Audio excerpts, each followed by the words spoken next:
자, 안녕하세요. 북스원 카페 여러분. 자, 오늘은 이제 저번 시간에 이어가지고 이 몽골 제국과 관련된 내용을 이제 진행을 할게요. 자, 몇 페이지 표 보시냐면요. 동계 502페이지 표 보세요. 502페이지. 이 몽골족을 이제 설명하기 전에 이 몽골족이 크게 이제 두 가지 의미로 쓰이거든요. 하나가 이제 뭐냐면 몽골로이드로 해갖고 인종이라는 의미로 써요. 그러니까 우리가 이제 니그로이드, 코카서스인, 몽골로이드 이런 식으로 이제 쓰는 건데 이거는 이제 우리가 이제 백인종, 흑인종, 한인종 이렇게 인종의 의미예요. 그래서 이제 이렇게 첫 번째 의미로 쓰이고요. 그러니까 우리나라도 이제 몽골로이드에 속하죠. 인종적으로 볼 때. 근데 종족적인 측면을 볼 때는 좀 다른 의미예요. 종족이라는 것은 이제 그 같은 문화나 풍습을 공유하는 집단들의 종족이라고 하는데 이 종족이라는 의미를 쓸 때는 이 몽골로이드는 어, 그 당시 지금 내몰군과 외몽골 그 지역에 살고 있는 사람들의 통칭을 하죠. 그래서 여기 몽골이라는 의미는 그런 그 인종적인 의미보다는 종족적인 의미로 썼다고 보시면 돼요. 이 내용은요. 그래서 이 몽골은 원래 이제 어디에 살았던 민족이냐면 북만주나 이 내몽골 지역에 살았던 민족이에요. 그래서 흥학연지 그 일대 오르쿠강 유역에 이제 살았던 그 사람들인데 이 사람들이 위구르 왕국이 붕괴되면서 9세기 때 대규모 이동을 하게 돼요. 그래서 위구르 왕국이 붕괴되면서 거기에 살고 있었던 투르키 민족들이 저쪽이 오늘날은 스칸 쪽에 있는 나라들 있죠. 중앙아시아로 이동을 하게 되죠. 그러면서 그때 이제 내몽골이나 북만주에 있었던 그 민족들이 대규모 이제 그 빈자리로 들어가게 되죠. 이 자리로. 그래서 오늘날 이제 그 몽골 지역, 외몽골 지역에 이제 살게 되는데 주로 이제 그 뭐냐면 오논이나 캐로란, 투르강 일대 이제 어 지역에 살게 돼요. 그래서 이제 그때 같이 이동했던 민족들이 그 금나라 역사에 나오는 그러니까 중국의 역사는 몽골시리라는 민족이야. 그 이 몽골시리가 거기 가갖고 이제 몽골이라고 이제 불리게 되고요. 그리고 이들은 이제 초기 때는 이제 만주 지역이나 이제 내몽골 지역에 살 때는 주로 수렵 민족이었어요. 그러니까 유목 민족이 아니라. 근데 이때부터는 유목 민족 바뀌게 돼요. 생활 형태가 이제 바뀌게 되죠. 그리고 이제 이 몽골 평원에는 어 몽골족, 오리지널 몽골족 외에도 여러 이제 뭐냐면 투르크 계통이나 그다음에 이제 몽골 계통, 몽골로이드 계통의 이제 그 종족도 있었어요. 뭐 타타르나 그다음에 옹고트, 나이만, 메르키드 등등이 있었는데 나중에 징기스칸에 의해서 이런 부족들이 다 이제 뭐 통합이 되죠. 예. 그러면서 이런 부족들도 범몽골계라고 지칭하게 돼요. 그래서 이들 이제 통칭해서 몽골족이라고 하죠. 예. 그래서 이제 있는데 그래서 조그만 부족이 몽골이 나중에 징기스칸에서 몽골평을 평정하면서 나머지 주변에 있는 민족들도 다 몽골이라고 칭하게 됐다. 이렇게 기억을 해 두시면 될 것 같아요. 자, 그러면 한번 내용을 읽어볼게요. 자, 당대까지 해도 몽골족은 보잘것없는 작은 불악사에 지내지 않았고 당에서도 몽골족 몽골실이라고 불렸으며 현재 내몽고 자치주에 있는 동북방 흥항면 지대에 오르쿠강 상류에 흩어져 생활했다. 자, 이들은 이제 이때 거주민은 기후와 토지 조건이 극히 열악하고 들쥐를 잡아먹는 등 비참한 생활하면서 어렵게 유목생활했다. 자, 유목생활을 했지만 여기는 틀려요. 유목이 아니라 수렵을 했어요. 이때는 한이중에 관련돼서 이제 나오거든요. 예. 동계를 잘 보시면 그 한이중이 아니라 강자중국사에 나와요. 강자중국사. 예. 그래갖고 예, 강자중국사 이제 그들의 생활 형태가 이제 초기 때 나왔는데 되게 이 동계 내용이 그 강자중국사의 내용을 좀 약간 요약한 게 있어요. 약간이 아닌데 거의 그 상당수 요약했다 보면 돼요. 근데 내용을 요약하는 과정에서 잘못된 요약이 있더라고. 그 중간에. 그래서 읽다가 강자중국사를 좀 비교해 가지고 잘못된 점은 이제 찾아낼 수 있는데 뭐 그렇게 중요한 건 아니에요 또. 그 틀린 내용들이. 예. 그렇기 때문에 뭐 제가 읽어 보면서 그냥 알려 드릴게요. 예.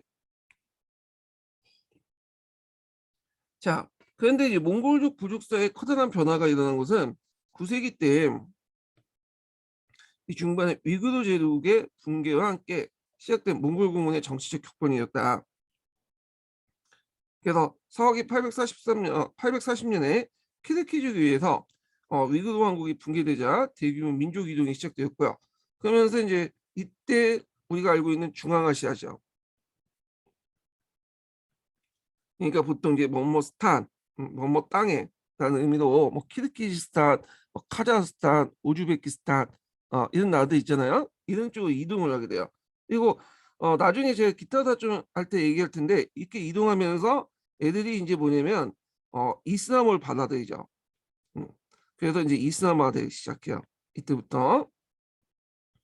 그래서 이때 이제 동북 방면에 이제 몽골족 초원에 내려온 것이 구족닭단이며, 예. 그래서 이거는 이제 중국사에 이제 표시된 거죠. 표기된 구족닭단인데 아마 여러 그 몽골족을 비롯한 여러 이제 이민족 집단, 여러 이제 종족 집단이라고 보시면 돼요. 그래가지고 이제 그 이렇게 해서 이제 그 대열에 몽골 부족도 같이 섞여서 이동하였다.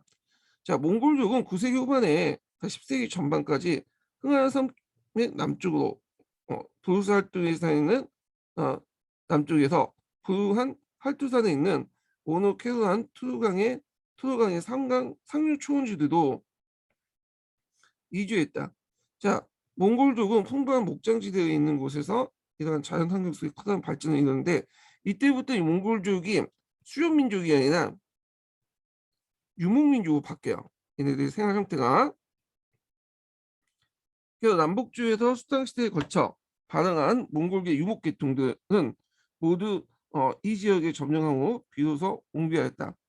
자, 그래서 몽골족 이제 단위를 볼게요. 이때 몽골족은 우리가 이제 알고 있는 징기스칸 몽골족 외에도 다른 여러 부족들, 그러니까 범몽고 제국이라고 보시면 돼요. 예, 그래서 몽골 평원에 살고 있던 여러 부족들을 이제 의미를 하는데요. 자, 얘네들은 이제 대개 보면 사회 구조가 어떻게 구성되냐면 개별 그 유목 가구인 아일로 이제 기초 단위로 하고 있고요. 농경민족은 비슷해요. 자, 그다음에 이제 이 아일들이 모여서 형성된 오복이 있어요. 이 시족이라는 의미죠. 예, 얘네들은 이제 혈통적으로 같은 혈통이야. 그리고 이들이 이제 그 수족들이 모여가지고 부족 단위를 형성하게 되는데 이게 킬이에요. 킬에는 뭐냐면 이게 이제 얘네들이 보통 이동 단위인데 얘네들이 이제 이동할 때 한 곳에 정착을 하면 주변으로 또 공격을 받을 수 있잖아요. 그러니까 여기를 중심으로 삼아서 이렇게 해서 마차를 쭉 둘러서 싹 그래서 좀 방어진을 형성하죠. 그리고 요 안에서 이제 생활하다가 자다가 다시 이동하는 거예요. 예. 이 단위가 이제 킬이 바뀌다는 뜻이죠. 그래서 이제 되게 그 수백 명에서 수천 명 정도 이렇게 구성이 됐고요. 야영할 때 이 바퀴 모양으로 해갖고 자고 이동하기 때문에 이렇게 이제 붙여진 명칭이고요. 자, 이런 이 부족들이 뭐냐면 여러 부족들이 하나로 이제 묶인 게 뭐냐면 울루스라는 개념이에요. 이들겐이라고 또 하죠. 예, 얘네들. 그래서 이제 이 울루스는 부족 연합 그 내용이야. 그래서 우리가 이제 알고 있는 뭐 타타르, 베르키드, 몽골족, 뭐 웅구투 이런 것들이 다 부족 연합체인 울루스거든요. 예. 그리고 이제 이 울루스라는 말 자체가 요즘에 교과서에 많이 나오죠. 국가라는 의미도 이제 많이 쓰게 돼요. 그 몽골족이 이제 나라가 커지면서 세우고 이제 뭐 나라가 커지면서 제국이 커지면서 국가라는 의미를 써요. 그것고 이제 그 예를 들어 뭐 자카타에가 세운 나라는 자카타의 울루스. 그다음에 이제 쿠비라이가 세운 원나라를 쿠비라이 울루스. 그다음에 뭐 오구타이가 세운 나라를 오구타이 울루스. 자, 이런 식으로 이제 불려지게 되죠. 예. 그래서 이런 단위로 이제 구성이 됐다. 이렇게 보시면 될 것 같고요. 자, 그럼 한번 읽어볼게요. 자, 몽골족의 가장 기본적인 친족 집단의 아이들은 그 유목국가 호이고 몇 개의 아이들이 모여서 오복이 되고요. 그리고 나는 시족이 구성됐다. 자, 그리고 유목민족들이 그 이동하면서 마차의 바퀴도 의미하는 키리에라는 대규모 집단의 그 단위가 되는데, 키레는 수백 내지 수천 개의 이목구가로 한 개가 단위가 되고, 나열할 때 바퀴 모양이 커다란 원형으로 지니쳤기 때문에 바퀴란 용어가 나오게 됐다. 자, 이는 그 약탈과 전쟁이 일상화된 당시의 불안한 유목민의 사회상을 그대로 반영한 것이다. 자, 사회 구성으로서 가장 큰 난이는 올류스 혹은 이르긴이라는 부족 연합체다. 자, 이 몽골사의 각 부족들은 그 부족 간의 패권을 둘러싸고 서로 항쟁을 되풀이한 가운데 전투를 키워나갔고, 그런데 12세기 초 요가 멸망하자 몽골 지방에 대한 권한주의 압박이 소몰되었다. 또 새로 일어난 금은 중국 정부의 힘을 쏟고 있었기 때문에 미처 몽골 지방을 돌볼 겨를이 없었다. 전에 이제 전 시간에 이제 금에 대해서 얘기를 할 때 금나라의 문제점이 뭐냐면 그 후방 지역을 제대로 관리하지 못했죠. 특히 몽골 쪽에. 그래갖고 이제 이 몽골족을 통제를 못했기 때문에 이 몽골 금나라가 중국 정부에 힘을 쏟고 있을 때 그 지역에서 이제 성장을 하기 시작한 거야, 얘네들이. 그래서 보통 이제 중화 왕조들이나 뭐 이렇게 이제 왕조들은 주변에 이제 이민족들을 통제를 하죠. 이 이제 전략을 쓰면서. 근데 금나라는 이걸 잘 못했어. 물론 금나라가 이제 다 못했다는 것보다는 상대적인 의미예요. 금나라도 이제 했긴 했어요. 근데 그 정도가 다른 그 왕조보다 통제력이 그렇게 강하지 못했어요. 얘네들을 잘 조절하지 못했죠. 자, 하여튼 이제 이 외부로부터 압력이 사라진 대신에 이 몽골 부족 간에, 이때 몽골은 이제 범몽골족이에요. 예. 그래서 패권이 더욱 치열해졌고, 그때 이제 여러 부족들이 등장해요. 키레이트, 메르키드, 뭐 탄, 타이지 같은 나이만 같은 여러 부족들이 각 출전을 벌이고 있었다. 그 중에 이제 우리가 아는 징기스칸의 몽골족도 여기 포함되어 있어요. 이때 몽골 부족은 우리가 생각하는 넓은 의미의 몽골 부족이다, 이렇게 보시면 돼요. 예. 자, 이러한 과정에서 사회적인 계층 분화도 진행되어 빈부의 차이가 나타나게 됐고, 자, 정치 군사적 지배계층이 노예한가 일반 유목민 하나쪽 간의 계층적인 차이도 나타났다. 자, 그리고 각 부족이 각각 이제 국가가 형성되면서 보통 그 부족 국가의 우두머리를 이제 예전에 정통 부족부터 그 칸이라고 불렸죠. 이런 것들이 출현돼 강요가 통일적으로 건설하지는 못했다. 자, 그 군장은 출현됐으나 우리가 생각하는 연맹왕국 정도 그 정도였고, 강력한 이제 뭐냐 중앙 집권화된 통일된 국가는 형성되지 못했다, 이렇게 보시면 돼요. 자, 한편 중국 진출에 이제 성공한 금제국은 그 몽골 지방의 강력한 통일세계 추락을 극히 두했기 때문에 강한 무족이 나타날 듯 하면 타부족의 원조를 주어 부족과의 내분이 부추겨 갔다. 근데 이제 앞에서 언급한 것처럼 상대적인 내용을 볼 때 그 당나라 이제 비교해 볼 때 당나라보다 그렇게 몽골에 대한 간섭이 적었어요. 물론 이제 앞에서는 이간질을 좀 시켰다고 했지만 그거는 이제 약간 이제 상대적인 볼 때는 당나라보다는 좀 적었다. 잘 통제를 못했다. 그 내용을 기억을 해주시고요. 하여튼 이제 그 과정에 12세기 때 후기에 되면 여진사의 급격한 하나에 따라 금나라의 이제 군사력이 약화되고 이 틈을 이용해서 몽골 발전이 계속되었다, 이렇게 보시면 될 것 같아요. 자, 그다음 징기스칸의 몽골 제국 건설을 볼게요. 태무진이라는 사람이 등장해요. 왜 이제 징기스칸은 추대됐던 사람이죠. 태무진이라는 말은 그 한의준에 나와 있듯이 몽골어로 무슨 뜻이냐? 최고의 새로 만든 인간이라는 뜻이야.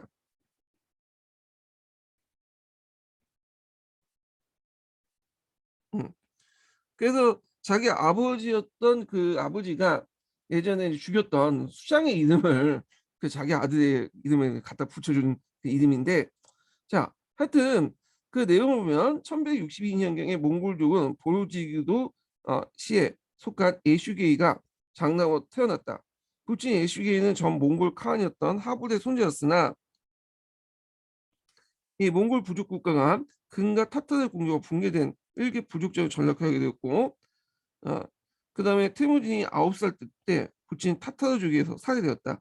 자, 이때 이제 그 몽골 전역을 통일하고 징기스칸이 즉위하기까지 36년 동안 태무진은 참으로 어려운 고난의 시기가 되었다. 이 태무진이 자기 아버지인 예수기가 죽으니까 그 시족들이 이 어린 그 태무진을 못 믿으니까 뿔뿔이 도망을 갔어요. 예. 그래갖고 이제 어렵게 이제 생활을 하고 있었고, 심지어는 이제 뭐냐면 상대방 부족부터 적대적 부족부터 공격을 받았고 포로도 잡힌 적이 있어요. 그 포로 생활을 하다가 도망쳤는데 간신히 이제 뭐냐면 그 추격군을 뭐냐면 물리치고 살아남았죠. 그때 이제 잡힐 수 있는 상황이었는데 이 추격군 중에 한 명이 그 사람을 그 분명히 발견한 것도 불구하고 태무진 발견에 불구하고 그냥 모른 척하고 지나갔죠. 그러니까 태무진이 숨어 있다가 그 사람을 쫓아가고 가서 자기 부하로 삼았다고 하죠. 그래서 이 태무진은 이제 어떤 생각을 이제 가지게 됐냐면 자기 시족들, 일가친척의 시족들도 자기를 버렸잖아요. 근데 심지어 남이 모르는 시족들 버렸는데 불구하고 자기도 시력하고 상관없이 자기 활동하고 전혀 상관없는 사람이 자기를 도와주는 경우가 많았단 말이에요. 그래서 이런 그 경험을 통해서 태무지는 아, 믿는 게 혈족이 믿을 수는 않겠다. 중요한 건 혈족 부분 혈족보다는 자기가 믿고 의지할 수 있는 사람이 필요하겠다. 그러면서 이제 뭐냐면 이런 탈부족적인 어떤 생각을 갖게 돼요. 그래서 자기에게 충성스러운 사람들을 적극적으로 끌어들이는 그런 방법이죠. 혈족과 상관없이. 그러면서 이제 이런 것들이 종전의 어떤 혈족 단위의 어떤 그 시족이나 부족으로 형성됐던 그 군대와 달리 탈부족적인 어떤 것들을 이제 형성하게 되죠. 그래서 그의 측근들 보면 자기 부족 아닌 사람도 되게 많아요. 혈족도 있긴 있지만 되게 탈부족적인 사람도 되게 많은데 아마 이제 어릴 때 태무진이 고생하면서 느낀 이제 어떤 인생 경험 이걸 바탕으로 하는 것 같아. 자, 그리고 이제 이런 인생 경험들은 이제 주로 이제 그런 그 거친 유목 환경에서 나왔던 거죠. 자, 그럼 한번 볼게요. 자, 태무진은 처음 이제 케레트부의 동맹 관계를 맺고 그 원조를 받아서 몽골부의 지도권을 장악한 후에 케레트를 이제 병합하고 이어 여러 부족들을 차례로 제압해 갔다. 그 서쪽에 가장 강한 세력을 갖고 있던 나이만족을 격파하여 몽골 공원을 통일하였고 1206년에 마침내 오나강 상류에 쿠리타를 열어서 한을 지기했으니 대몽골 제국의 출현을 이룩하였다.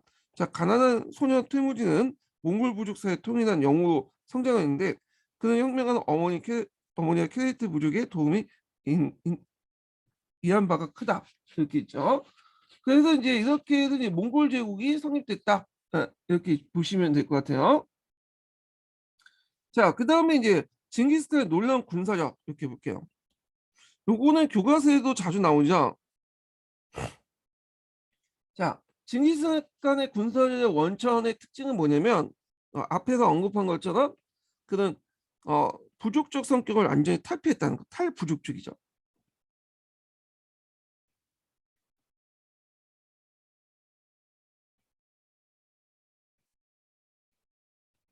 그래서 보통 이제 부족 그 국가들이 그러니까 유목 국가들이 군대를 이제 편성할 때 십진법을 사용해요.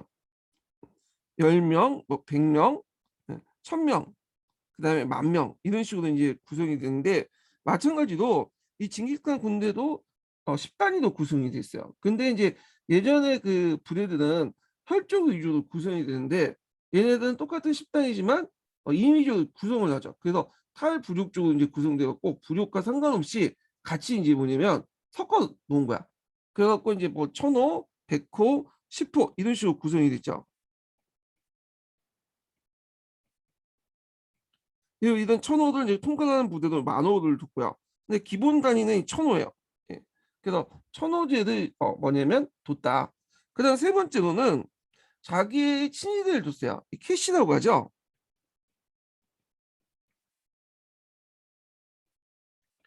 그래서 이 캐시는 일종의 뭐냐면 은총을 받은 사람 이런 뜻인데 그 각 지방의 수령의 자제들을 자기 친위병으로 이제 뽑는 거야. 예.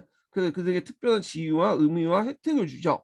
그래서 징기스칸의 어떤 개인적인 에게 개인적 충성의 관계를 맺게 하는 이 부대가 캐시예요. 캐시. 그리고 이건 또 인질적 성격도 있어요. 예. 왜냐면 얘네들이 이제 뭐냐면 부족장들이 이제 뭐냐면 딴 마음 한다. 그러면 자기 아들 이제 죽을 수 있으니까 딴 마음 품지 못하겠죠. 자, 그래서 이런 특징을 갖고 있다. 그래서 이 부족적 세력을 탈피했고 십진법에 입각해서 천호, 만호, 십호 이렇게 구성이 됐고요. 그 다음에 친위대 이런 세 가지 특징을 갖고 있는데 한번 읽어볼게요. 자, 1206년에 제2의 오른 징기스칸의 당년까지는 부족국가 체제에서 유목국가 체제로 바뀌는 것이다. 그 제1부로 시리아의 전 유목민들 95개의 천인대 집단을 형성하고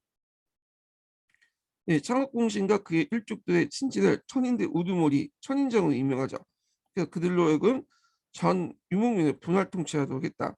각 천인대 대장은 정례부터 내려온 부족의 장을 그대로 임명하는 경우도 있고 부족이 되고 온 징기스칸의 정복정제에 공을 세워 공신 임명하는 경우 그리고 새로 정복한 정복지의 유목민을 천인대에 편성해 공신 있는 자들 우두머리 할 건 다양했다. 그렇지만 공통적으로 기존의 혈통적 부대도 있지만 대부분 탈부족적인 형태였다. 이렇게 이제 기억을 해주시고요. 새로 편성된 천인대는 그 일부는 징기스칸의 아들 동생들에게 천인대장을 맡겼다. 그의 이제 세 아들에게는 서쪽의 알타이산 방면을 맡겼고 세 동생들은 동쪽의 흥왕령 지역을 맡겨 동서에 거친 몽골 제국 중심에 천인들을 배치한 것이었다. 자, 이들 천인대 우두머리는 이후 몽골 제국의 중심 간부로 활용하면서 각 제국의 발전을 도모했다.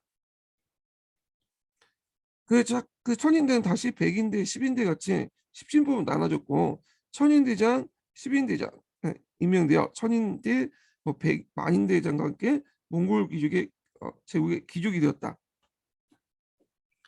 징기스칸 천인대는 그 몽골 제국의 정치, 행정, 군사, 사회 모든 기반이 형성된 조직이었으며 천인대장은 행정관인 동시에 군사 지휘관이었다.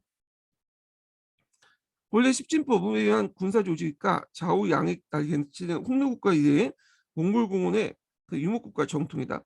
자, 이러한 자익과 양 날개를 체제를 갖추고 징기스칸 이래 천인대 체제를 자기중심적으로 조직 개편되면서 철저한 명령 계통을 정비했다. 자, 이리하여 시아의 전 유목민이 잘 통제된 군사 집단을 정비하게 되는데 그때 징기스칸 시대에 이렇게 성립된 조직이 그 군사의 원동력이 되었다. 그 다음에 캐식이죠. 예. 그래서 캐슈라고 하는 그 치인되는지 좀 볼게요.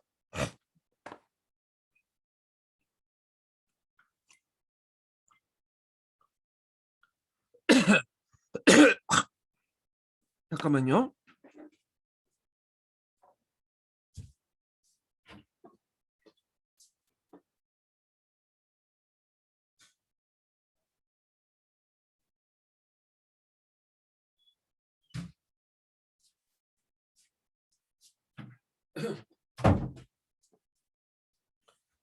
죄송합니다. 자, 여기 보면 이제 징기스칸은 유목국가의 중심기구로서 캐시크 제도, 어떤 캐시라고 또 하죠. 예, 그래서 그런 제도를 이제 운영을 했는데 캐시크란 본래 당번 또는 당직이라는 뜻으로 유목사의 군장을 윤본으로 호위하는 근위무사였다. 자, 징기스칸은 몽골 부족의 우두머리로 추대했을 때 이미 소규모 캐시크를 조직했고 다시 이것을 정면 확대했다. 그러니까 캐시는 최강의 친위대 기병으로서 대원들은 이제 쿠이타의 전식 구성원이 되었다.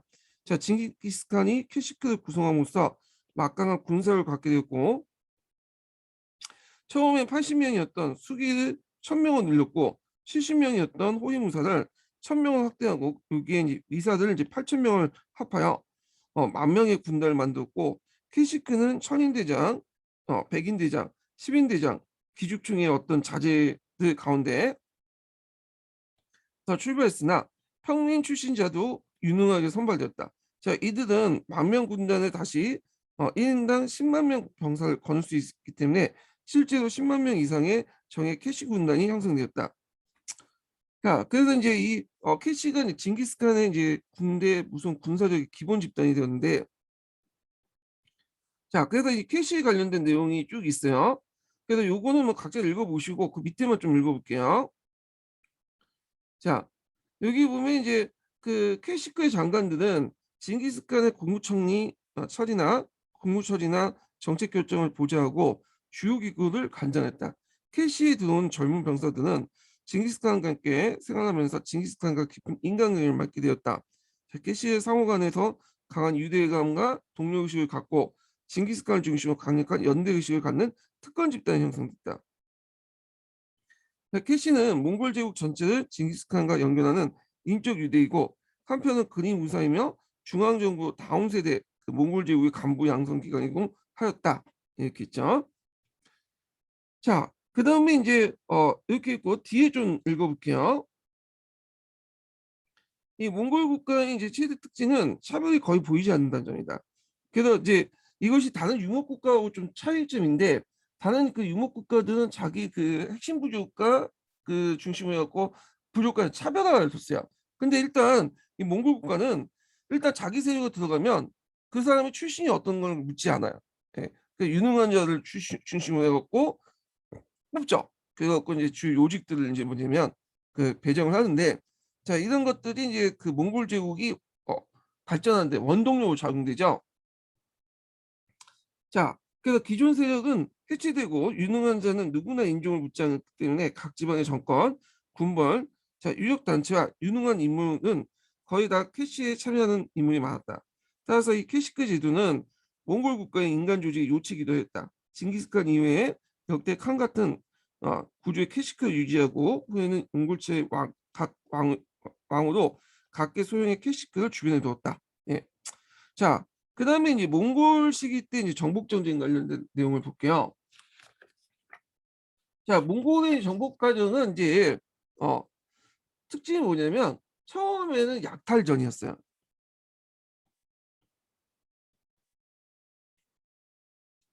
이 약탈전은 이제 무력에 의해서 필요한 물질을 획득하고 상대방을 군사를 굴복시킨 다음에 자신의 욕을 순종하는 방법이죠. 말을 안 들으면 도시를 파괴하고 인명을 살생하는 대규모 이제 방법인데 그러다 보니까 초창기 때 몽골족들이 한번 쫙 가면 항복하지 않으면 그 도시를 아예 파괴시키고 대규모 숙청을 하게 돼요. 처형을 시키고. 예.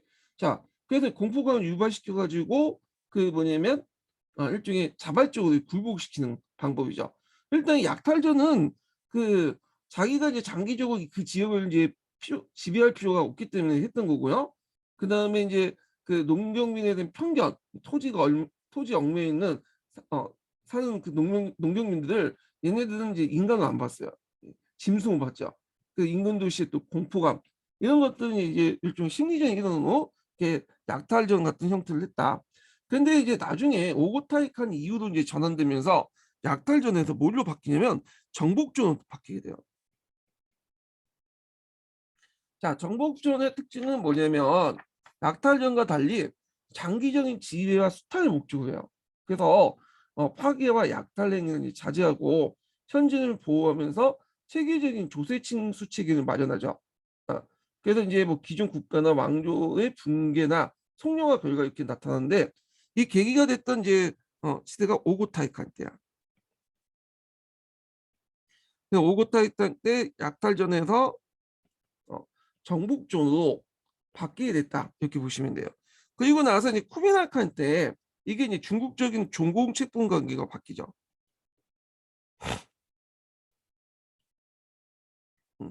조공채권 관계. 자 이렇게 세 개 단계로 나눠졌다 이렇게 보시면 돼요. 이렇게 그래갖고 이제 이런 단계로 나눠지게 되는데 그러면 이제 각 그 시기들마다 이제 보면 자 약탈전 같은 경우에는 대표적인 게 이제 서하나 호나줌을 이제 공격할 때 나타나죠. 대규모 살상 그때 대규모 약탈과 사육이 행해지게 되고 그다음에 이제 그 오고타이 칸텐이 넘어가면서 어 얘네들이 이제 바뀌었다고 했죠. 그래서 이제 주로 금을 공격할 때 음, 이렇게 이제 등장하는데 그때 이제 그 오고타인이 그런 생각을 이제 바뀌게 하는 대표적인 사람이 누구냐면 야율초제라는 사람이 있어요. 이 야율초제는 야율제로 볼 수 있듯이 건한족의 후예죠. 이 사람은. 근데 이제 이때 이제 건한족은 거의 하나 됐기 때문에 한족하다고 보시면 돼요. 한족화된 건한족 이렇게 보시면 되죠. 그래서 그때 이제 그 오고타인이 이제 뭐냐면 한번 약탈하고 나서 그 일대를 다 이제 뭐냐면 초원지로 만들겠다. 이렇게 이제 얘기하니까 옆에서 말렸죠. 어떤 식으로 말렸냐면 그 여기를 목축지로 만드는 것보다는 그 한인들에게 하여금 농사를 짓는 게 훨씬 더 편하다. 이렇게 하죠. 물론 이게 징기스칸 얘기예요. 오고타 때 얘기가. 그래서 이제 징기스칸한테 그런 얘기를 했던 사람이야. 그래서 이제 그런 의견들이 나중에 그 누가 오고타가 받아들였다 보시면 돼요. 물론 곧바로 받아들인 건 아니지만, 자, 그래서 야율초제 같은 이 문화적 중재자 같은 사람들이 들어와서 그 당시 몽골족들에게 약탈하는 것보다는 정복해서 장기적으로 통치하는 게 훨씬 더 이득이다. 이런 것들을 알려주게 된 거야. 예.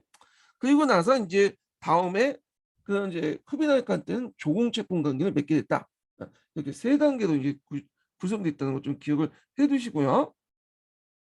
자, 그러면 한번 읽어볼게요. 자, 징기스칸 생전의 대의원정은 기본적으로 약탈전이고 일관되어 있다. 자, 약탈전은 그 영토와 인민을 정복하는 데 그 목적이 있는 것이 아니라 무력으로 필요한 물자를 획득하고 상대방을 군사적으로 굴복시키는 것이 목적이기 때문에 인명살상과 도시 파괴의 규모는 엄청나게 클 수밖에 없었다. 몽골 공원이 통일한 징기스칸 약탈 전쟁은 우선 공격하기 쉬운 시작지대부터 시작해요. 서하가 약탈됐으니까. 이 서하는 그 몽골족한테 항복하고 나서도 또 몽골족이 물러나면 또 개기고. 그래서 나중에 이제 그 징기스칸도 이곤이 나갔고 이 몽골족은 이제 징기스칸 마지막 원정이 서하 공격이에요. 근데 그 도중에 죽게 되죠. 그러니까 이제 서하를 공격할 때 나중에 이제 점령할 때 그 서하를 아예 지도상에 없애라 해갖고 이 우고타인이 그 말 듣고 이제 서하를 이제 지도상에 없앴던 국가죠.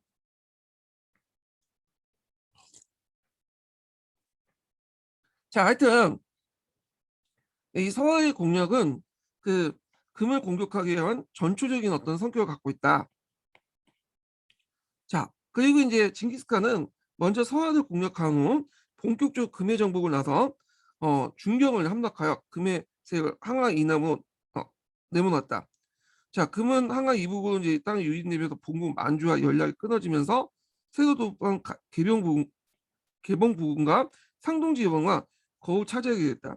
그 위에 이제 하북의 이주한 맹학 모국의 여진들은 옛날의 용맹성을 완전히 상실하고 한인 같은 이제 관료 지주가 되거나 경제를 낙고자 전환데 전락하여 전투에 전혀 쓸모없게 되었다. 뿐만 아니라 금에게 토지를 빼앗기고 그 지배를 받고 있던 한인들도 이 기회를 이용해서 금을 몰아내려고 폭동을 일으켰고 내에도 국민을 몰리게 됐다. 자, 한편 징기스칸의 주된 목적은 약탈에 있기 때문에 그 당시까지는 약탈이었어요. 한지에 나라를 세워 생각이 없었으나 점령한 중국 땅을 목적으로 만들어서 우마의 사육정으로 쓰려고 했다. 따라서 중국 땅에 거주하는 한인이나 여진들 모두 도륙하는 생각을 한때 갖고 있었으나 그러나 거란인으로서 몽골 건국에 큰 공을 세웠던 야율초제가 징기스칸에게 한지를 목적으로 만들기보다는 한인들과 농사를 짓는 것이 이득이다 해서 그들부터 조세 징수하는 것이 훨씬 유익하다고 해서 이걸 채택했다. 근데 이제 이때 금나라 이제 공격은 일시적이었어요. 아예 이제 이때 금나라를 이제 멸망시키지 못하고 금나라 공격하다가 무슨 사건이 터지냐면 호라짐에서 몽골족을 이제 사신들 죽인 사건이 나죠. 그래서 그때 징기스칸 때는 이제 금나라의 공격은 잠시 자기 부하에게 맡겨놓고 집중을 어디 했냐? 호라짐에 공격을 하게 돼요. 네. 그래서 이런 정책들은 실제로 징기스칸 때 이루어졌다기보다는 이런 조세를 징수하고 그다음 농사를 짓게 하고 그러니까 정복전이죠. 이런 정복전 때는 오고타이칸 때 이제 비로소 나타났다 이렇게 보시면 돼요. 그 전초를 얘기하는 거예요 지금요. 자, 하여튼 그 야율초제는 거란족이 반을 멸망하고 세운 동당국 왕 도룡의 그 8세손으로 모친으로부터 학문을 배우고 천문, 지리, 월역, 불교, 그 도교의 의수에 능통했다. 금나라 장종 때 과거 시험에 합격해 관리가 되었고 1215년 금이 몽골을 망할 때 징기스칸이 발탁되고 1219년 징기스칸 서역 원정 때 수용하면서 보필을 잘했다. 자, 징기스칸은 아들에게 이사한 하늘이 우리 집안에 내린 인물이니 앞으로 국정에 잘 등용해라 하고 했다. 그래서 이런 야율초제인데 이 야율초제는 이제 같은 인물들은 일종의 문화적 중개자 역할을 했던 거죠. 예. 그러니까 유목에서 농경에 있는 이런 중간에서 유목문화 농경문화의 중개자 역할을 했다. 그래서 약탈전에서 나중에 정복 쪽으로 넘어가는데 주 역할을 이제 담당했던 사람들이 그냥 야율초제들 같은 그 문화적 중재자라고 보시면 돼요. 예. 그 뭐 야율초제 외에도 여러 뭐 한인 지식인들, 그다음에 뭐 위구르 같은 이제 뭐냐면 생목이라는 것도 일종의 문화적 중개자 역할을 했죠. 자, 징기스칸은 야율초제부터 중국 경영을 맡기고 서아시아 방면에 정복을 일관됐다. 이렇게 이제 했죠. 근데 주의할 것은 이제 요때 마치 금나라가 뭐냐면 멸망한 것처럼 돼 있지만 그건 아니에요. 금나라는 이제 일부 점령 한 60~70% 점령을 하고 있었고 어, 그 당시 이제 호라즘을 공격하는데 어, 초점을 맞췄던 거죠. 자, 하여튼 그 징기스칸은 이제 그 동서교통 요충에 서하를 다시 침공했죠. 어느 정도 이제 호라즘을 이제 평정하고 나서 그 아니 호라즘만 정리하는 게 아니라 그 도중에 그래서 서방 원정에 필요한 물자와 병력을 서하에서 조달하였다. 그런데 이제 그 제가 말 잘못했어. 호라즘을 먼저 정리하고 나서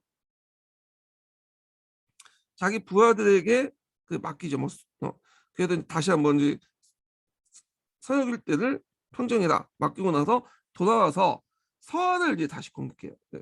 그래서 이제 서방 원정에 이제 필요한 물자를 이제 거기에서 충당을 하려고 했죠. 그런데 이제 서하 원정 중에 아까 먼저 죽고 그의 부하들, 그러니까 그 계승은 오고타이 때죠.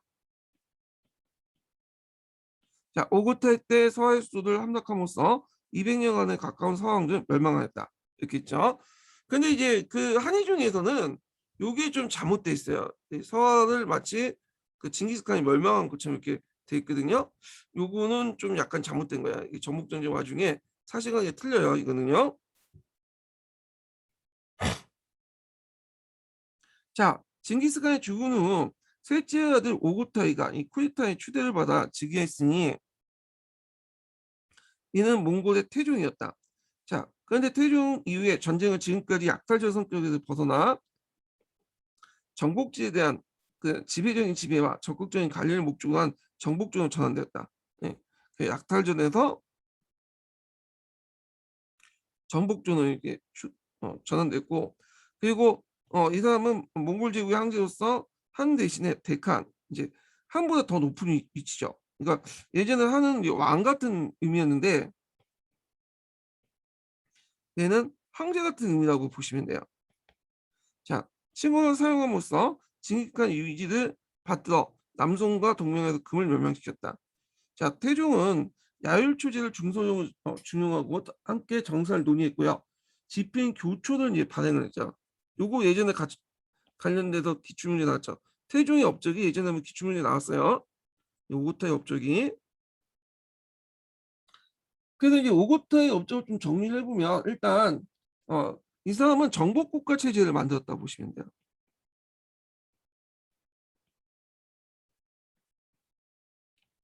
예. 그래갖고 이제 첫 번째는 교초를 발행하고요. 교초는 이 금나라 때 발행된 화폐인데 이걸 이제 지폐인데 이걸 영향을 받은 거죠. 그다음에 칼라크롬은 수도도 정해.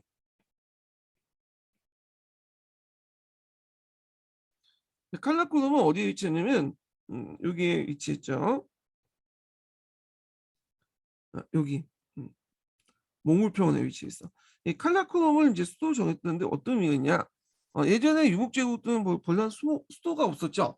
예, 얘네들은 이제 이동하는 생활을 많이 했기 때문에.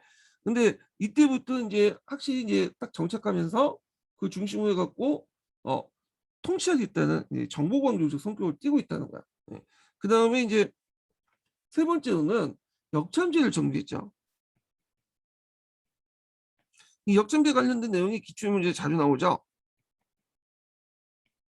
자, 그리고 이제 이 사람이 이제 그 호라지노 점령은 그 아버지 때 했잖아요. 이걸 바탕으로 호라지노 오늘날 이제 이란 이라크 지역에 있었던 지역인데, 자 이걸 바탕으로 해서 유럽 원정을 하게 돼. 여기 기반으로 해서. 그때 이제 원정에 나왔던 사람이 바투죠. 바투. 이 조치의 아들인데 하여튼 이 바투가 러시아 정복을 하게 된다. 그리고 동유럽까지 공격하죠. 대표적인 이제 동유럽 공격의 이제 대표적인 게 리그니치 전투예요. 그다음 모의 전투 이런 데서 대승을 하게 되죠. 근데 오고타이가 사망 후에 갑자기 또 철수해 갖고 그때 이제 다시 이 바투는 이제 돌아와서 러시아 사하일 중심에서 키차크 왕국을 이제 건설하게 돼요.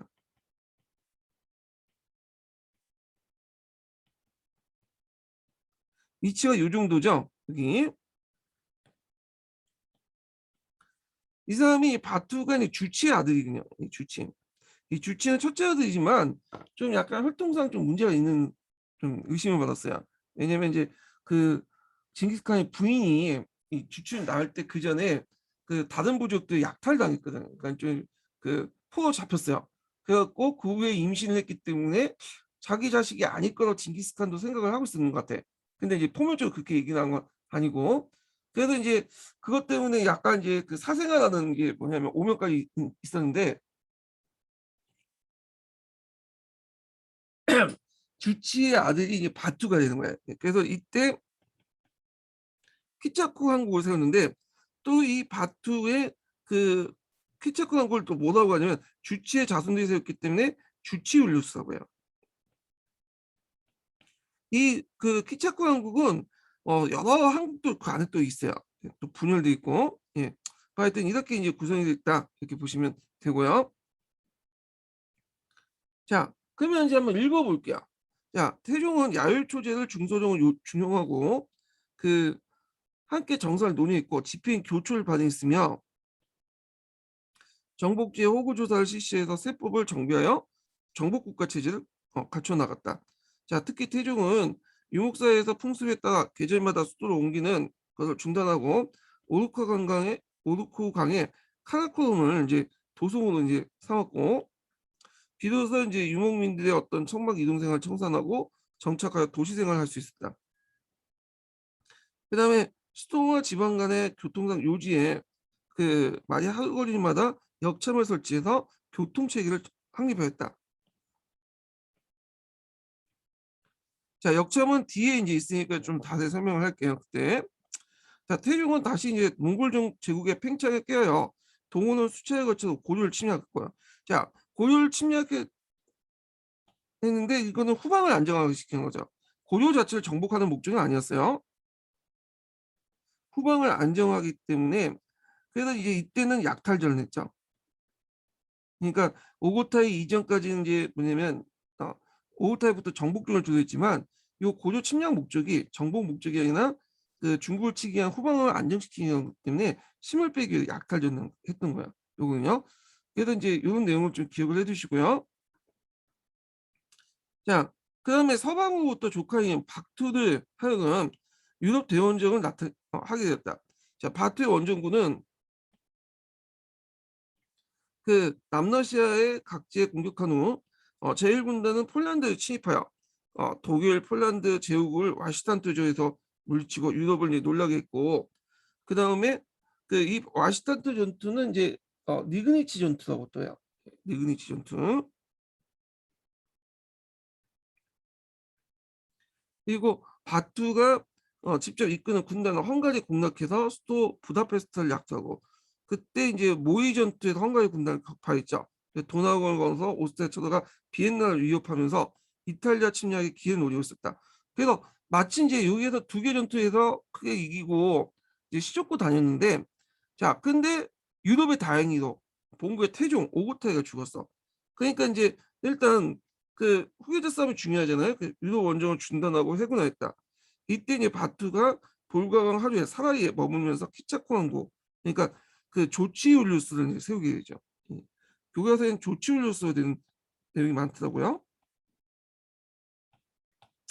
자, 그 다음에 오고타이가 죽으니까 그 오고타의 아들이었던 키역이 즉위하게 돼요. 근데 이 키읔은 그 당시 바투하고 별로 사이가 안 좋았어. 키읔이 이제 그 바트의 아버지였던 조치하고 이제 뭐냐면 대해서 상당히 모욕적인 말도 많이 하고 그랬거든요. 그러다 보니까 이제 서로 사이가 안 좋았죠. 그래갖고 얘들 이제 치성을 가진 도중에 음, 갑자기 3년 만에 죽어버려요. 예. 그래갖고 이제 왕 칸이 바뀌게 되죠. 백희욱이 즉위되면서 3대 정종이 되었으나 3년 만에 죽고 트로이의 아들, 이 트로이는 이제 뭐냐면 그 몽고 그 징기스칸의 막내 아들이죠. 걔가 이제 그 뭐냐면 죽고 그 아들이었던 몽케가 오고타의 후계자로 이제 추계가 되죠. 그래서 일파를 물리치고 그러니까 몽케가 그 그러니까 말하자면 오고타의 후예를 추대하는 일파를 물리치고 즉위해서 4대 현종이 됐죠. 현종은 다시 훌라그 자기 동생 훌라그를 서방 운장으로 이제 보내요. 페르시아를 공략했고 그는 바그다드 수도를 정하고 아바스 왕조를 멸하고요. 그 다음에 시리아 동쪽의 영토를 통해 이란국을 건설했다. 이때 아바스 왕국을 멸망할 때 이 아바스 왕국을 누가 보호해주고 있었죠? 그 당시 그 키착 셀주크 투르크 있죠? 셀주크 투르크도 멸망을 시켰어요.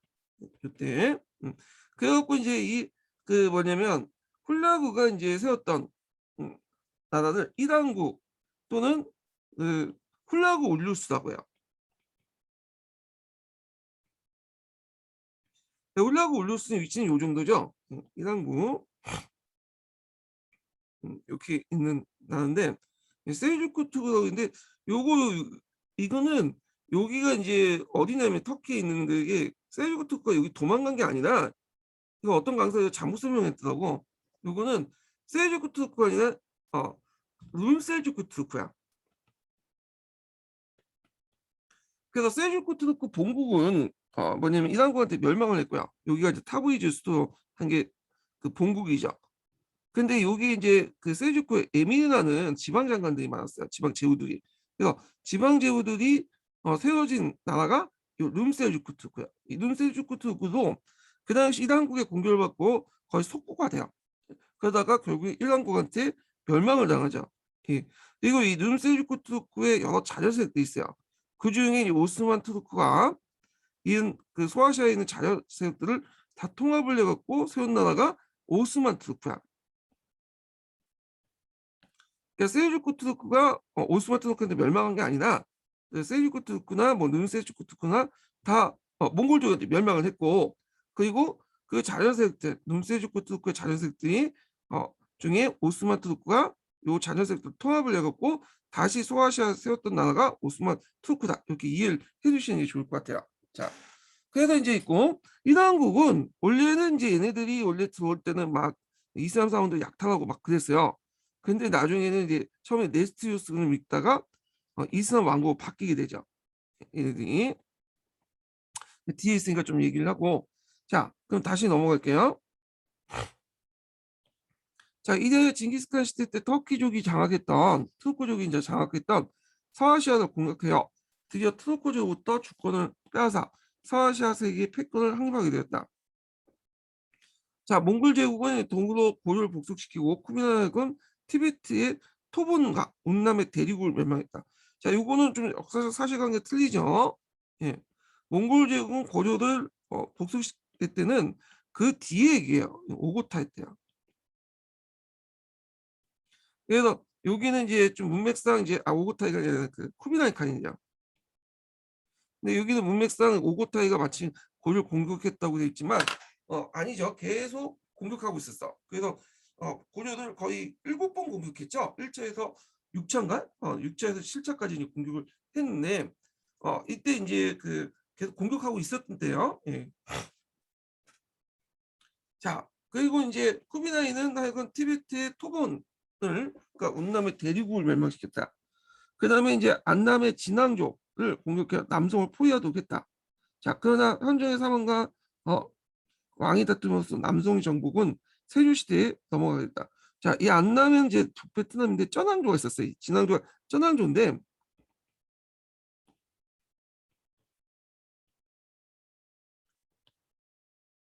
이 쩌낭조는 3번에 걸쳐서 공격을 받죠. 예. 그리고 공격받는 게 주로 쿠비나이칸 때 공격을 받아요. 그래서 전왕조를 공격한 이유는 뭐냐면 요기를 점령해서 뒤에 후방인 남송을 공격하기 위해서 하게 한 건데 근데 세 번의 공격을 받고도 전왕조에서 물리치죠. 대단한 나라야. 예.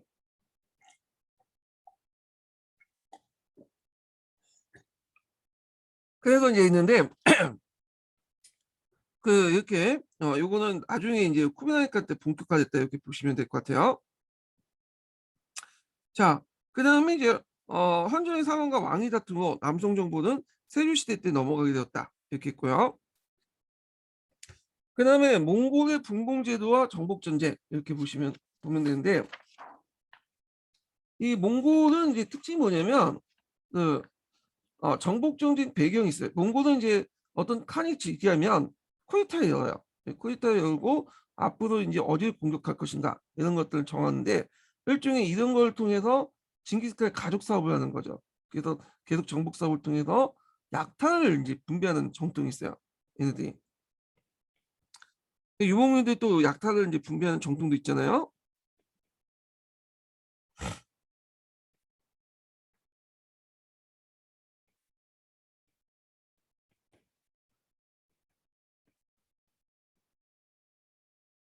그 쿠데타에서 음, 땅을 분배를 어떻게 할 것인가 이렇게 하고 나서 계획을 세운 다음에 공격해서 그 땅을 또 다시 분배를 해주는 그런 정통들이 예전에 유목민들의 약탈물 분배 정통에서 나왔거든요. 그래서 그걸 바탕으로 해갖고 이 정복진들은 징기스칸의 일족의 공동사업이라고 보시면 돼요. 가족세에. 그리고 이제 약탈하면 그 정복지를 분배를 해주겠죠. 예전에 약탈물 분배처럼. 그래서 정복지를 이렇게 분봉을 해줘. 그리고 이걸 바탕으로 해서 또 제국의 어떤 판도를 확대시켜 나가죠. 예. 그래서 이 정복제의 관리는 초창기 때는 유목민들이 초창기 때는 어디에 강해 토지보다는 어, 사람을 강조했어요. 유목민들의 특징이 토지는 그렇게 중요하지 않아요. 사람이 중요한 거죠. 그래서 토지보다는 영민을 이제 그 중요시 여기고 있었는데 시간이 지나면서 이제 점점 토지를 중심으로 이렇게 넘어가게 되죠. 그런데 그런 사고 방식이 그 유목 제국이 만들어지고 나서 제국이 만들고 나서 계속 유지가 돼요. 이런 것들이. 자, 하여튼 이런 것들은 한편으로는 정복지에 확대시키는 데 크게 공을 했지만 나중에 이제 왕의 계승 전쟁, 칸의 계승 문제가 결부돼 갖고 또 제국을 또 분할시키는 바탕이 돼. 그래서 유목 제국 자체가 이 징기스칸 제국 자체가 어떤 특정인의 어떤 소유관이나 이렇게 가족계 것이 하다 보니까 칸이 마음대로 할 수 없는 거야. 그러다 보니까 이제 칸이 이제 즉위하면 그 밑에 있었던 자기 가나라에 있었던 그 사람들이 또 독립해 나가고 이렇게 독립해 나가고 그러면서 네 개 한국 분열된 계기가 있고요. 그 한국 안에서도 또 여러 이제 칸들이 존재하고 있어요. 그래서 분열된 상을 보이게 되는 어떤 바탕이 됐다. 이렇게 좀 보면 되는데 자 한번 읽어볼게요.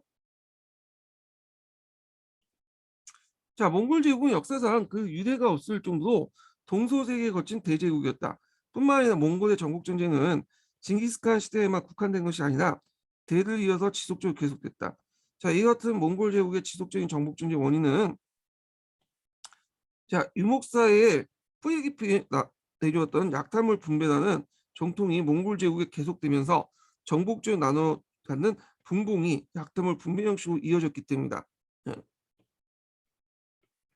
다시 말해 이 징기스칸은 정복 전쟁에 얻은 영토를 자기의 가산으로 생각하였고 집안 재산으로 생각했죠. 자, 이는 유목사의 정통적 관념에 바탕을 두고 약탈물 분배와 같은 성격을 갖고 있다.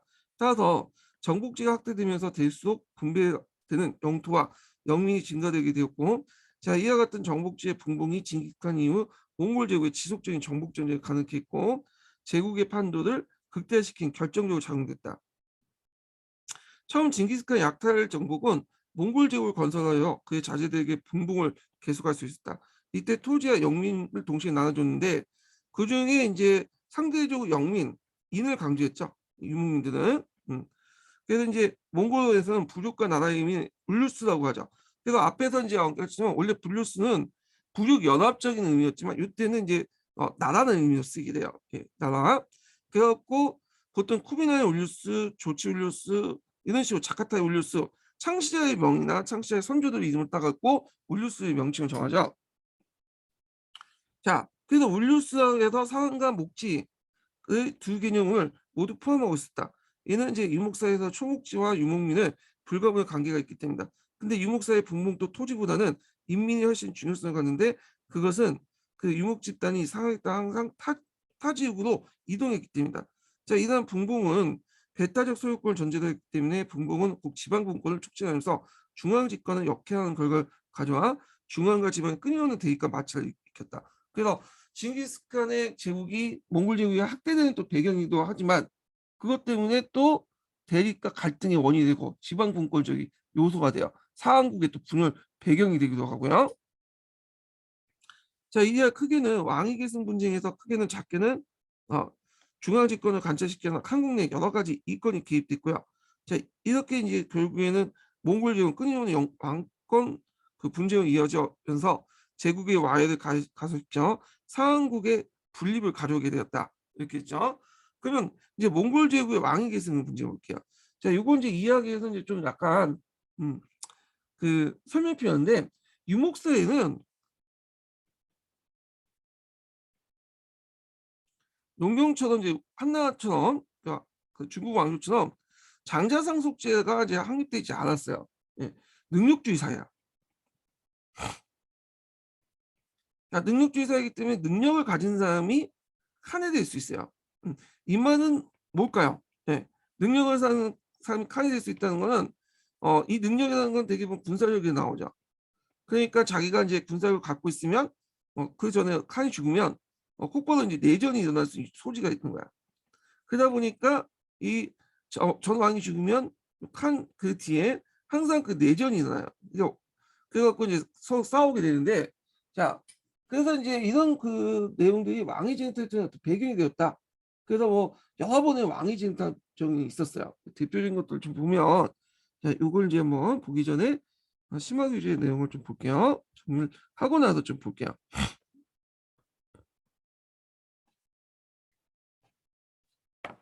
자 먼저 이제 태조 징기스칸이 죽고 나서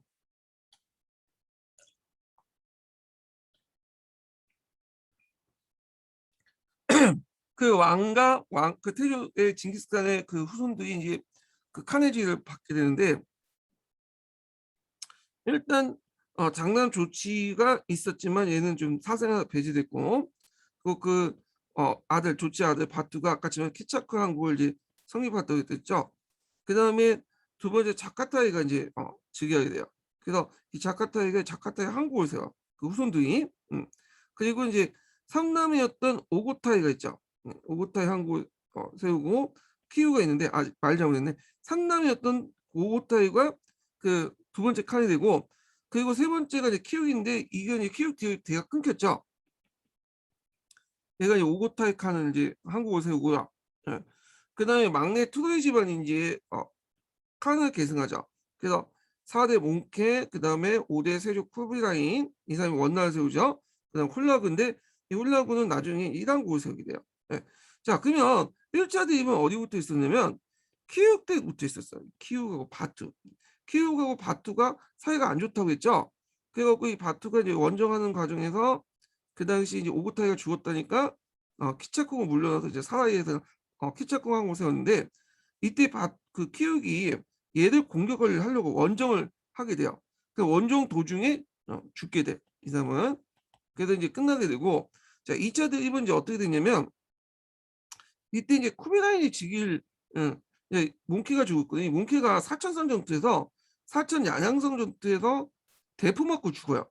갑자기 죽은 거죠. 급사를 하니까 혼란이 일어나죠. 그래서 이제 패권을 둘러싸고 쿠비라인하고 몽키의 그 동생이었던 쿠비라인과 그 다음 동생인 아이크 부케가 싸움이 일어나. 그래서 결국엔 누가 승리했어요? 쿠비라인이 승리를 했죠. 그래서 몽골과 중국 본토의 패권을 장악하게 되고요. 그때 훌라그가 이 쿠비라인을 지원해 줌으로써 이란국의 독립을 이제 인정받게 되죠. 그리고 우리나라 그 고려 태자가 그때 원종이죠. 원종이 태자 시대 때 얘와 얘 중에 아리카 북해와 세조 쿠비라인 중에 누구한테 줬을까 이렇게 하다가 우연찮게 쿠비라인을 만나게 돼. 그 쿠비라인한테 의도하지 않게 줄 서버린 거죠. 그래서 이때 이제 쿠비라이가 너무 고마워서 왜냐면 그때 아리카 북해에게 이제 좀 밀리고 있었거든요. 자기 선택해 준 거에 대해 고마워서 너가 나한테 충성을 맹세하면 조공 채권을 계속 유지하면 너네들 고유의 생존권을 뭐냐면 인정해 주겠다. 이렇게 구두 약속을 하죠. 이게 원조 세조의 원칙이죠. 세조 구제의 원칙이죠. 이걸 나중에 충녕왕 때 문서화 시켜버리죠.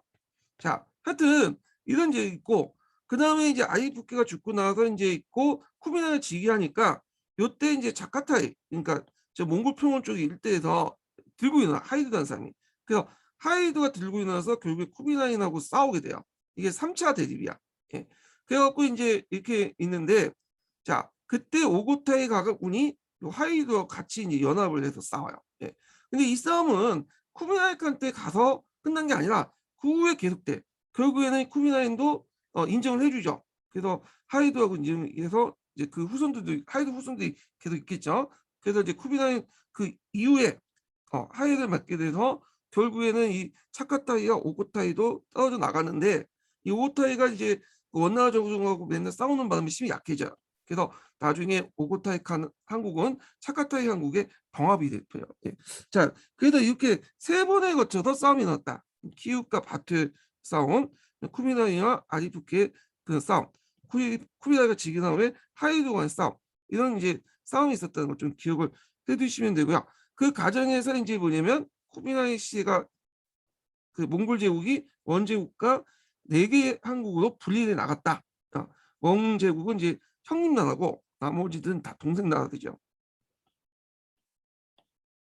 그런데 여기에서 이제 차카타이 한국이 오고타이 한국을 이제 병합해서 실제적으로는 이제 3개 한국이 됐죠. 이렇게. 그리고 차카타이 한국은 뒤에 이제 동차카타이, 서울차카타이 분열돼요. 요걸 이제 다시 통합했던 것이 뒤에 이제 티무르 제국이고요. 자, 그래서 이제 요런 내용도 이제 기억을 해 두시면 될 것 같고요. 예. 자, 그러면 이제 관련된 내용을 한번 읽어 볼게요.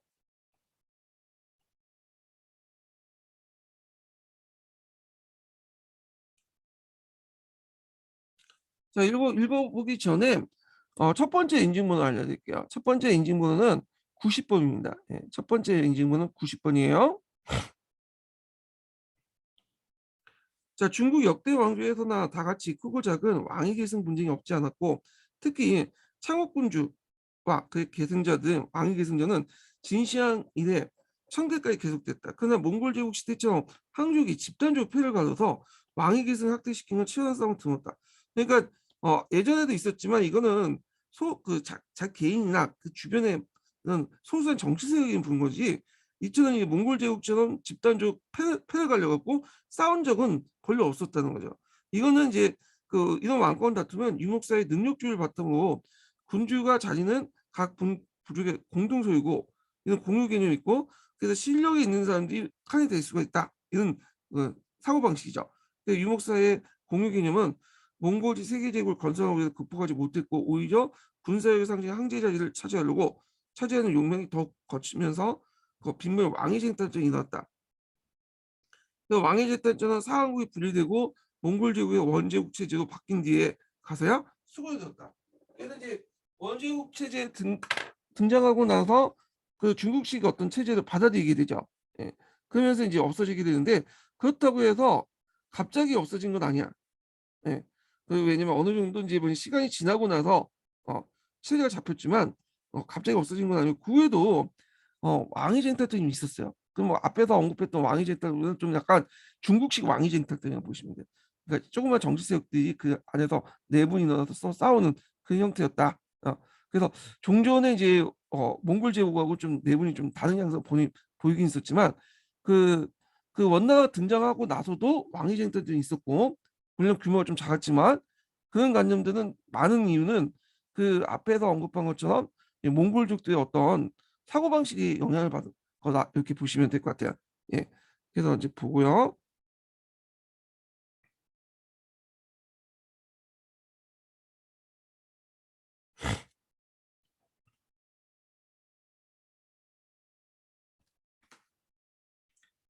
자, 처음에 왕위 계승 분쟁은 징기스칸이 이어 오고타의 사망과 함께 다시 시작했다. 태종은 생전에 자신의 아들을 후기자로 정했으나 그 아들이 일찍 사망했기 때문에 손자를 후기로 다시 정했다. 그 태종의 사망 후 섭정을 맡은 그의 처는 자신의 아들인 키읔을 즉위시키기 온갖 노력했고, 징기스칸 장자인 바투는 일족 가운데 대형이라고 조칭과 함께 러시아 원정군 총사령관으로서 막강 군사력을 장악하고 있었는데, 그런데 이 바투는 키읔이 왕위 계승에 정면 반대했기 때문에 태종이 사망한 지 5년이 지나서야 바투가 붙잡은 건데 쿠데타에 열려 키읔이 선출했다. 자, 키읔은 바투를 옹징하려 군사를 이끌고 서방을 가는 도중에 중앙아시아에 사망을 하여 제위는 불과 3년에 끝나고 다시 왕위 계승 전에 일어났다. 자, 키읔이 사망 후에 왕위 계승 후보는 오구타이 가문에서 그의 손자와 키읔의 아들이 낳았고,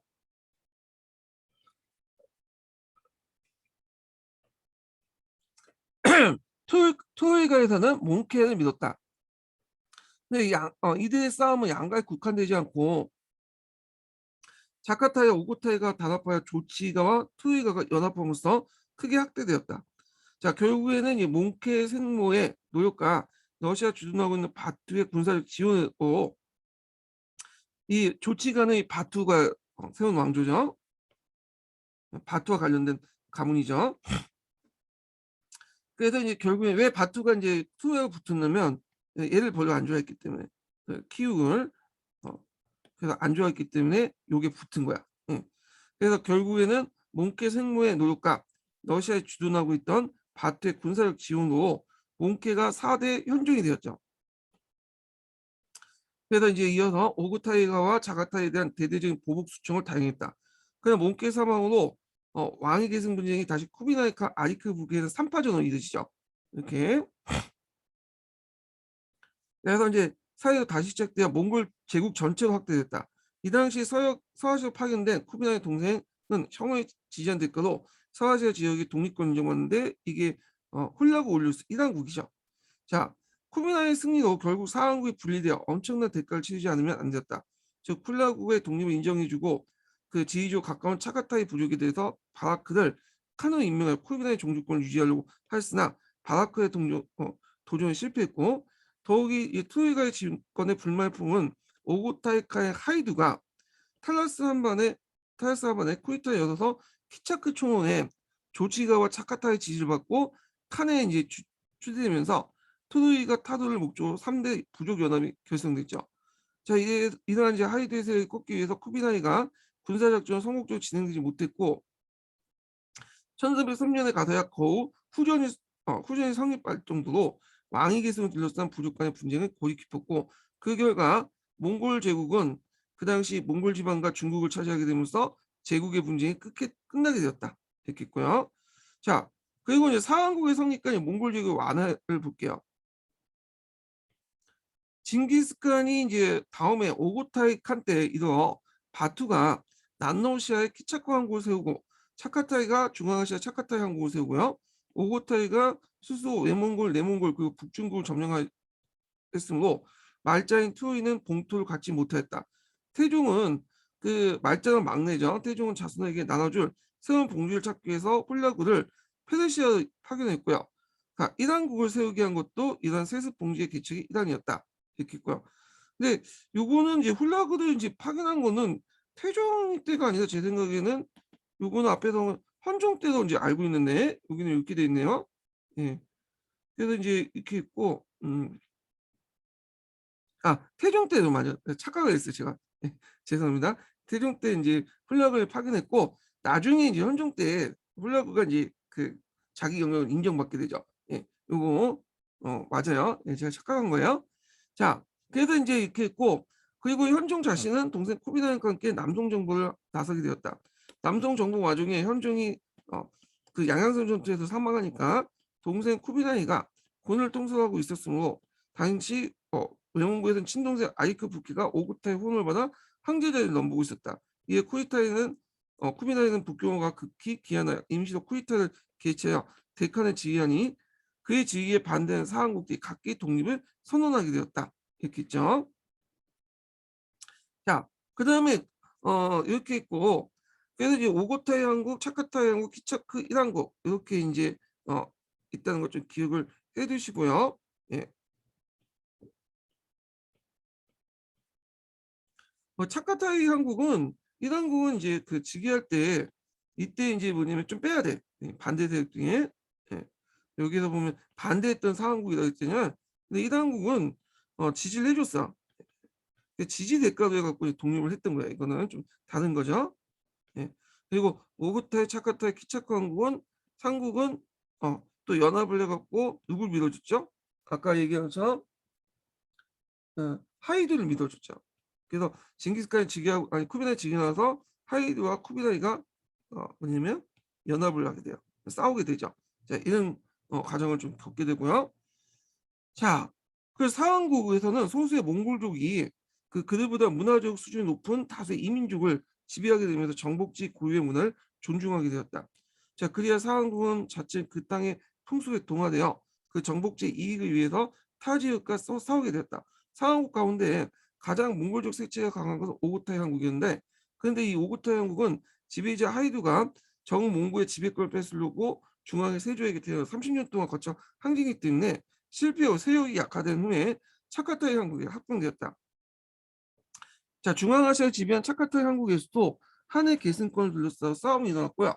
그래서 이제 두 개로 나눠졌죠. 그래서 14세기 중엽에 동투르키스탄 지역의 동차카타이 한국과 서투르키스탄 지역의 서차카타이 한국으로 분열됐고, 뒤에 티무르 제국이 일어나면서 서차카타이는 그 영토가 일부가 되었고 동차카타이는 그 속국이 되었다. 이렇게 있죠.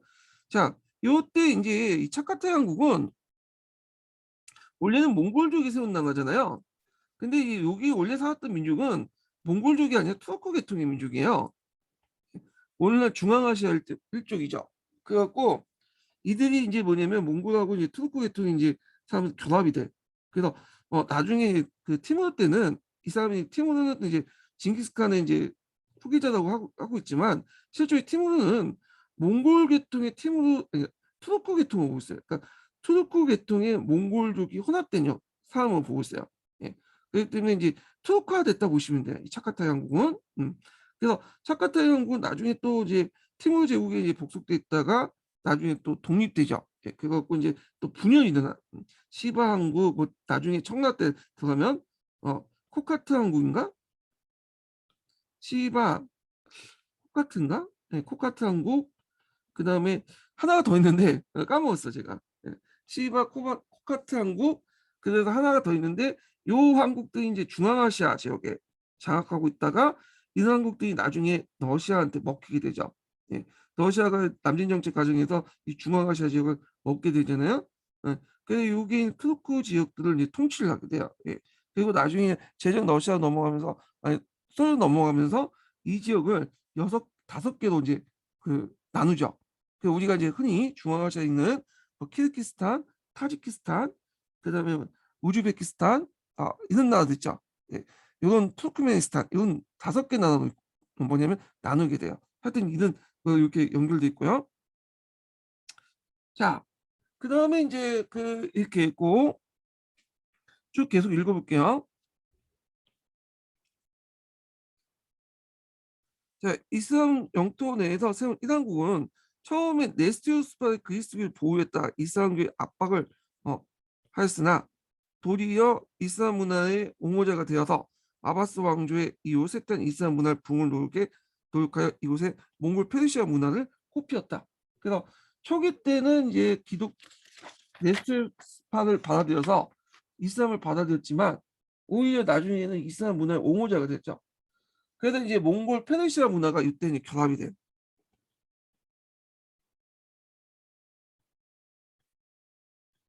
그리고 여기 이제 이때 이란국 자체도 나중에는 몽골족이 세웠지만 거의 페르시아계와 혼혈이 일어나요.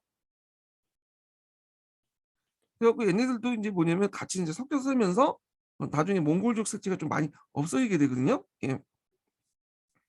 자, 특히 이제 수학과 지리학, 그다음 역사학 방면에 많은 학자들이 나와서 라시드 우딘이라는 사람이 있죠. 이 사람은 좀 이름 기억을 해두셔야겠죠. 유명한 사람이죠.